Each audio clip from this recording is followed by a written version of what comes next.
Hi guys, and welcome back to the channel. Today we've got an absolutely bizarre watch for you. Now this is the Tudor Black Bay P01 and it's come in via one of my subscribers, Niall, who's allowed me to review this watch, so I've got to say a massive thank you to him. Now basically when this watch first came out, I believe it was coming on for 5 years ago now, I couldn't believe it. I thought it was absolutely bonkers. I had a feeling it'd probably only be around for a year or two and then they would discontinue it. But it's still going 5 years later. I am so surprised. It's got such a unique look to it. There's many videos about it saying how it was a late, well, I think it was like a 1967 prototype for the American Navy. And it was never produced, and it's only, I say 2019, but Tudor actually went ahead and went for it, really, and hats off to them, because it's really bizarre that they'd make such a quirky watch. It's one of these where it looks like a bit of a love child between Tudor and Seiko.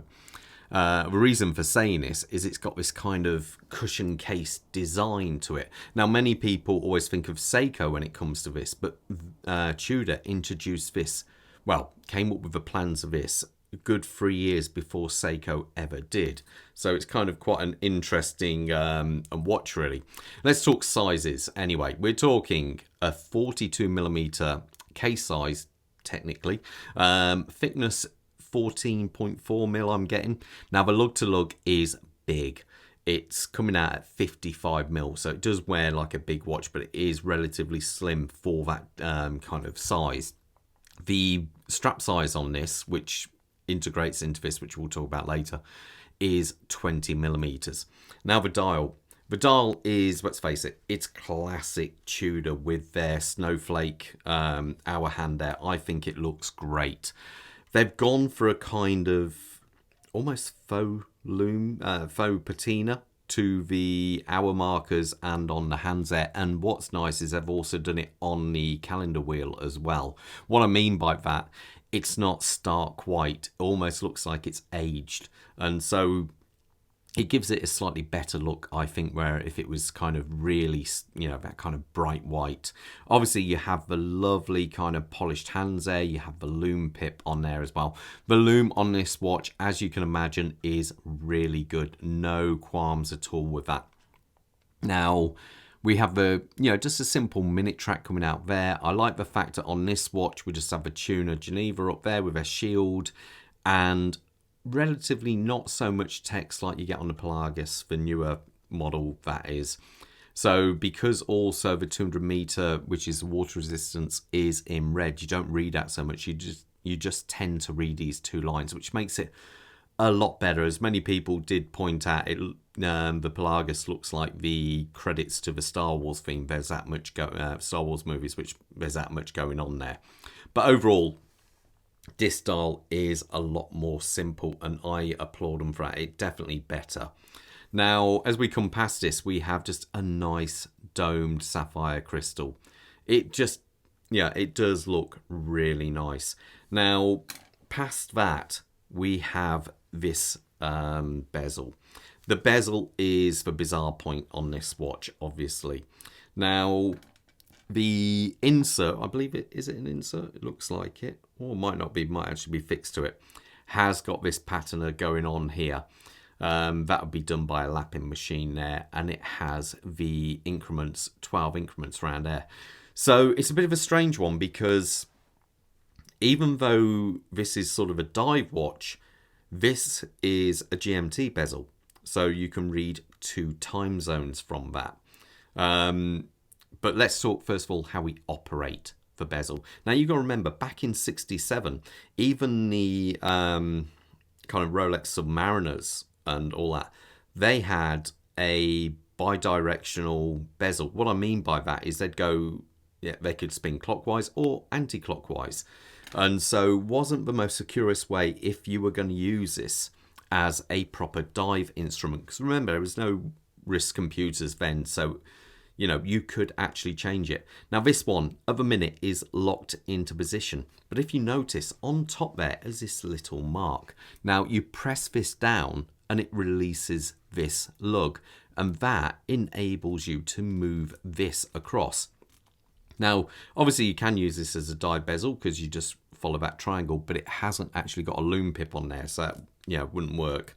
But what happens is, so it will spin either way, but then you just simply lock it down by pressing it back down there, and then it locks. Sometimes I find it takes a little bit of time to actually get seated correctly, but then it locks completely and there's no way of moving it.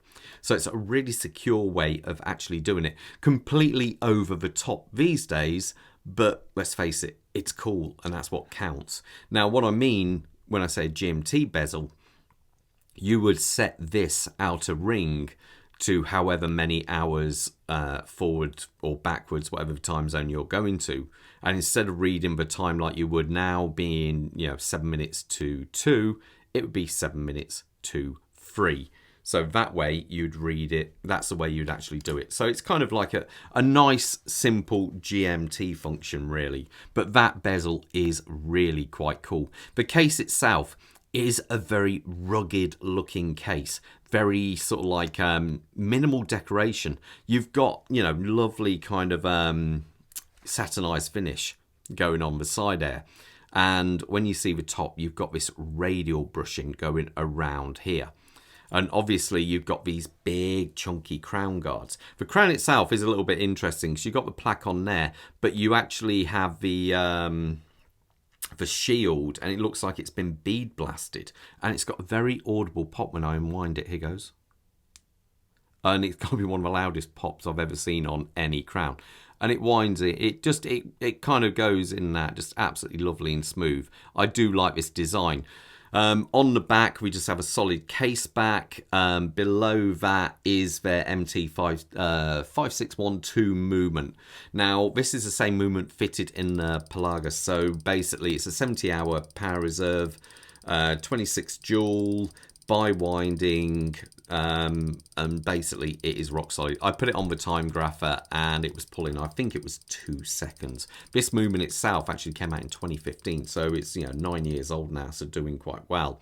It has a silicon hairspring, and basically that means it's it shouldn't be able to get magnetized. There are other parts in the watch which can get magnetized, but the balance spring, or hairspring some people call it, shouldn't. Now, when it comes to the lugs, we have this kind of strange kind of articulation going on here. So the only good thing with this, that doesn't sound right, does it? The only good thing, one good thing with this is that it can go straight down. Many watches kind of, they still bulge out, where this one, it can fit on the wrist and come straight off. Now, you can fit aftermarket straps on this. My friend Niall has had one made here. That's come from my friend John over at Black Island Watch Leatherworks, is it? I'll leave a link in the description to it.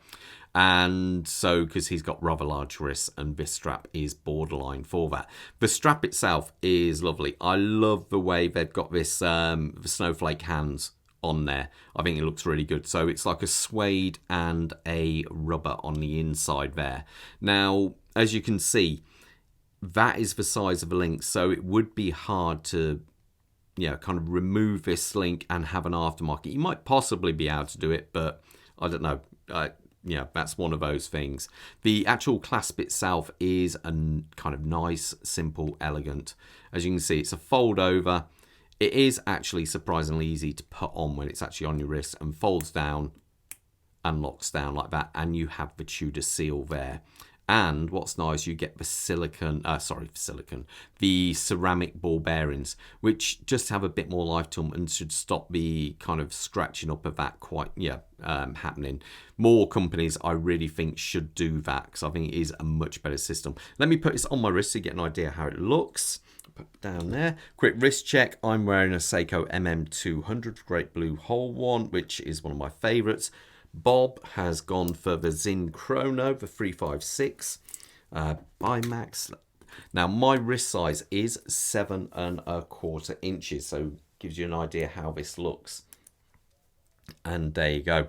It's definitely favours someone with a larger wrist, but to be fair, it does hunker down on the wrist really well, but it's definitely one for a larger wrist. But you can see these can kind of go straight down. So you could possibly get away with this with a slightly smaller wrist. But overall, it is a bit of a beast of a watch and definitely a bit of a talking point. Anyway, guys, I'm going to leave you to it. And most importantly, stay safe out there. Bye.